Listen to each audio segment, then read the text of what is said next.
আমি করজোড়ে প্রকাশ্যে আমি ক্ষমা প্রার্থনা করছি।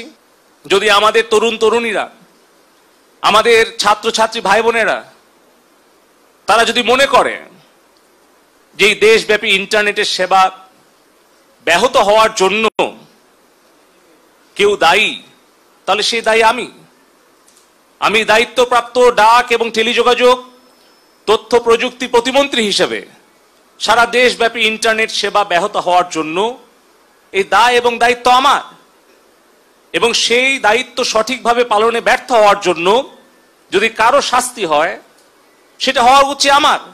আমি বঙ্গবন্ধুর আদর্শের সৈনিক হিসেবে, জননেত্রী শেখ হাসিনার কর্মী হিসেবে, আওয়ামী লীগের একজন কর্মী হিসেবে আমার তরুণ প্রজন্মের কাছে যদি আমার কোনো ভুল ত্রুটি হয়ে থাকে, আমি করজোড়ে প্রকাশ্যে আমি ক্ষমা প্রার্থনা করছি। এবং এই ইন্টারনেট ব্যাহত হওয়া, এই সোশ্যাল মিডিয়ার গুজব প্রতিরোধে ব্যর্থ হওয়া, এই সকল কিছু দায় এবং দায়িত্ব, ব্যর্থতা আমি নিজের কাঁধে তুলে নিচ্ছি এবং যে কোনো সিদ্ধান্ত আমি মেনে নেওয়ার জন্য আবারও প্রতিশ্রুতি আমি সকলের সামনে দিচ্ছি। আমার দলের নেতাকর্মীরা আপনারা সকলে ঐক্যবদ্ধ থাকবেন, যেন কেউ কোনো ষড়যন্ত্র করে, সন্ত্রাস করে আমাদের এই এলাকা, আমাদের এই দেশকে অস্থিতিশীল করতে না পারে।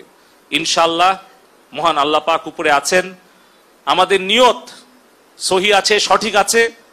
ইনশাআল্লাহ জননেত্রী শেখ হাসিনার নেতৃত্বে আমরা বঙ্গবন্ধুর স্বপ্নের বৈষম্য মুক্ত সোনার বাংলা গড়ে তুলব।